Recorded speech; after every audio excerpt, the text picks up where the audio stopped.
Hare Krishna. We continue with mantras 6 to 8 of Shri Isopanisad, which describe the vision of the Mahabhagavata devotee. Before that, let us review what we have learned so far. Isopanisad opens with the invocation where it is described that the absolute truth is perfect and complete, and that all emanations from him are also perfect and complete. God is the proprietor of everything, and we should accept only the things that are our allotted quota by him. We should not be greedy after the property of other living entities. If we follow this Ishavasya consciousness, then we will attain liberation and pure love for Godhead. And if we don't, then we will go to hell. Next, Isopanishad describes the inconceivable characteristics of the Supreme Personality of Godhead.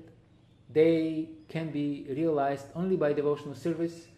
Only with devotion we can understand how Krishna can be simultaneously Saguna and Nirguna, how he can be full of all transcendental spiritual qualities and free of all material limitations.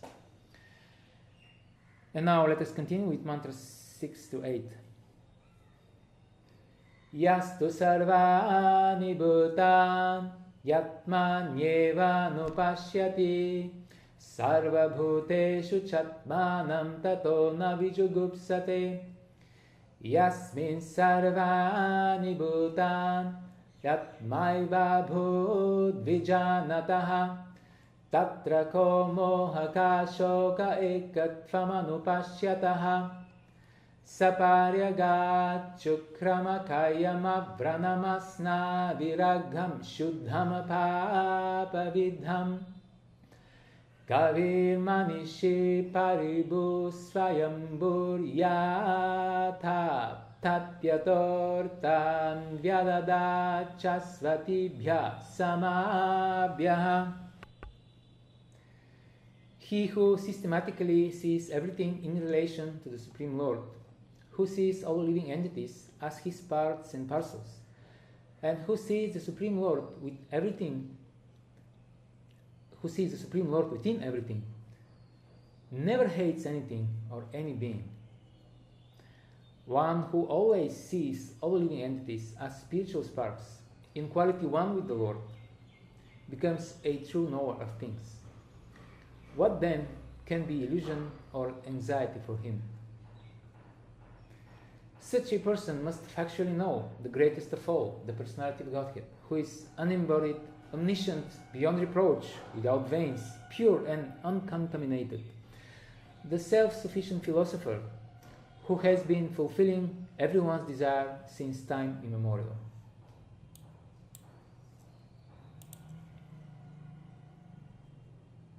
So mantra 6 describes the characteristics of the perfect devotee. The Mahabhagavata is in perfect Ishavasya consciousness. He sees everything in connection to the Lord. He sees all living beings as his parts and parcels, and sees him within everything. Such kind of spiritual vision is possible only for the advanced transcendentalists, only for the devotees. It is achieved by following the disciplic succession, and it cannot be imitated by mundane people, although there are so many attempts, so much propaganda about being equal, liberal, being friend of all. Srila Prabhupada stresses in his commentary that the word anupashyati means that one should follow the previous acharyas rather than rely on his material vision. This is the only way to attain this type of consciousness. In other words, it will not happen by mundane methods. So Srila Prabhupada explains also the difference between the three levels of devotees: Kanishta, Madhyama, and Uttama. Kanishta devotees go to the temple, to the church, or to the mosque, but they think that the Lord is present only there. The Kanishtas cannot properly estimate the spiritual advancement of other devotees. They follow mechanically different rituals. And as Srila Prabhupada says, sometimes quarrel, actually quite often, they quarrel among themselves, considering one type of devotion better than another. The Madhyama devotees can discriminate between four classes of persons, between Krishna, between his devotees, between the innocent, and between the envious. So they interact with them accordingly. They have love for Krishna, they are friends with the devotees, they show mercy to the innocent, and they avoid the envious or the demons. The Mahabhagavata devotee does not discriminate between different material categories. So he is higher than the Madhyama. And he sees everyone as part and parcel of Krishna. He tries to do good for all, regardless of their present position and activities. Then, in Mantra 7, it is explained that by following bona fide authority, anupashyati, one realizes one of the aspects of the Ishavasi principle, that all living beings are parts and parcels of Krishna. Thus he is freed of illusion and all bad qualities. The spiritual position of the living being is perceived only by the Madhyama and the Uttamadhikari devotees. It is not perceived by the Kanishta devotee. The Mahabhagavata devotee sees oneness in a sense that he sees everything as the energy of the Supreme Personality of Godhead. There is oneness between the living beings and the Lord because they have identical interests. The living beings can be happy only in connection with Krishna, and Krishna, although he is completely independent, he derives pleasure from the devotional activities and of the individual soul. The words ekatvam anupashyataha indicate that one should understand the unity of all souls from the viewpoint of the revealed scriptures. The unity of interests between the living entities exists because they belong to the same big family, as it is explained in the Upanishad. Nityo nityanam chetanas chetananam eko bhakanam yo vidadati kaman. The modern attempts to bring harmony in society are based on speculative theories, as we already mentioned, and lead only to misery and despair. As Srila Prabhupada writes in his purport to Mantra 7, a godless civilization arises from illusion, and the result of such civilization is lamentation. A godless civilization, such as that sponsored by the modern politicians, is always full of anxieties because it may be crushed at any moment. And it will be crushed eventually. This is unavoidable. The word ekatvam in Mantra 7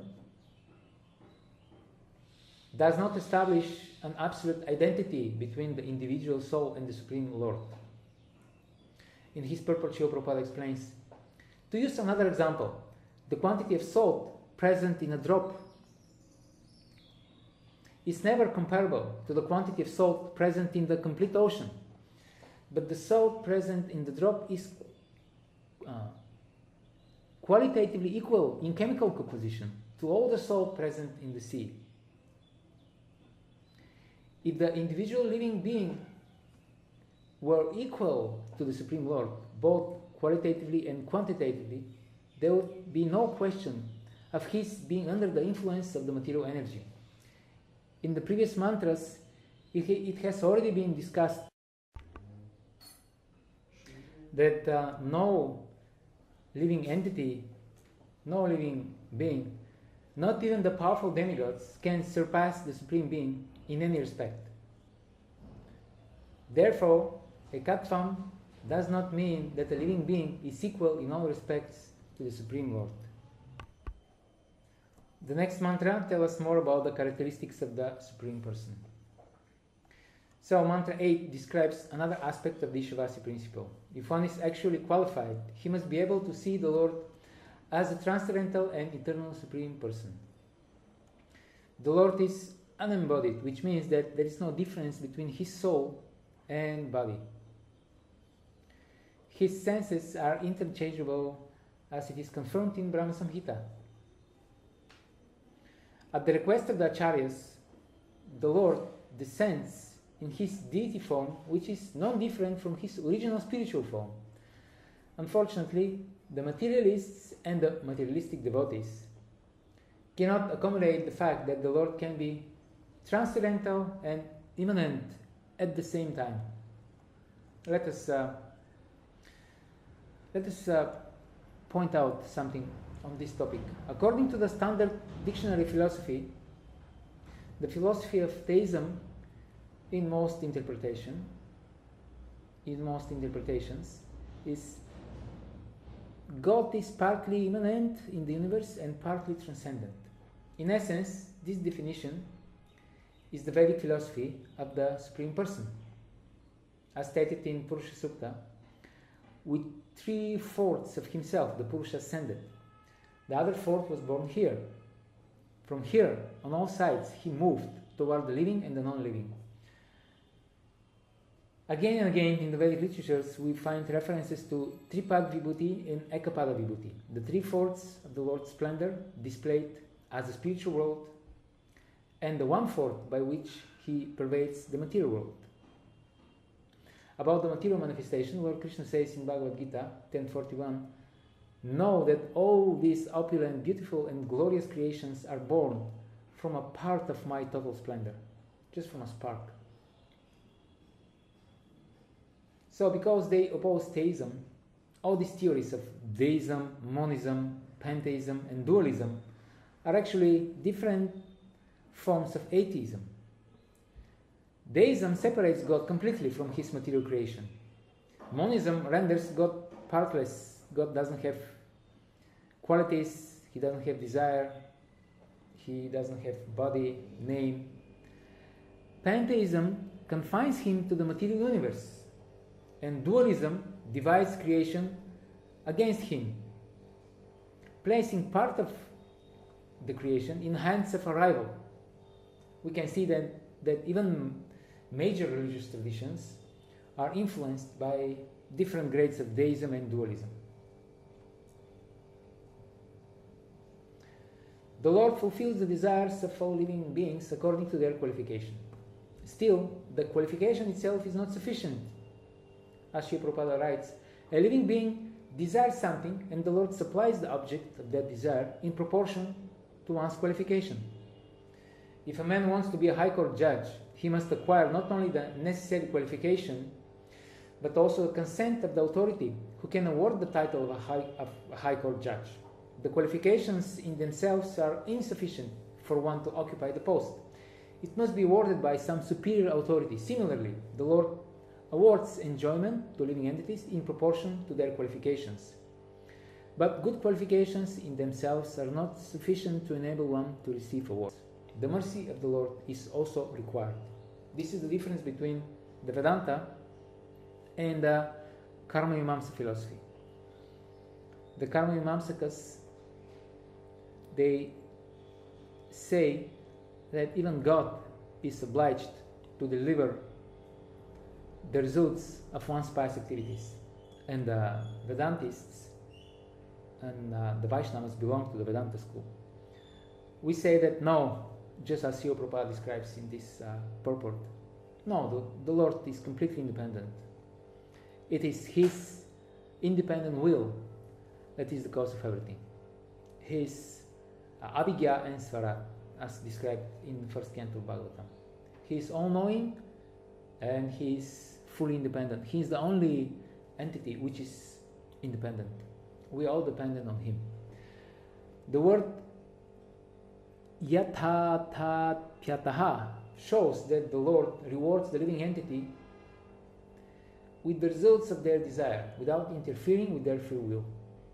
Therefore, one should be very careful about the quality of his desires. The Lord is the greatest of all, Paribhu, and the individual souls are dependent on Him. Krishna purifies even the most contaminated objects, and at the same time He remains absolutely pure. This is one of the unique characteristics of the Lord. In mantras 6 and 7, it is said that if one sees all living entities are parts and parcels of the Lord, he will not feel anxiety and will never hate anything and anybody. In the first chapter of Bhagavad Gita, we see how Arjuna fails to apply this understanding in the situation he faces. He is standing in the front of the Kaurava army, where he sees many of his relatives, well-wishers, friends, and Arjuna does not think of them as spirit souls, rather as his kinsmen. And the very thought of fighting with them renders him dejected and depressed. Arjuna gives different reasons why he does not want to fight, but the simple fact is that he is attached to his family members. He had killed many men before, and if he were to fight with enemies not related to his ego, he would slay them without regret. But because he is facing killing the very persons which provide for his sense gratification, he hesitates. Thus, by the will of Krishna, Arjuna falls into illusion and refuses to fight because of family attachment. Illusion and depression are some of the results of not following the Ishavasya principle described in Sri Isopanisad.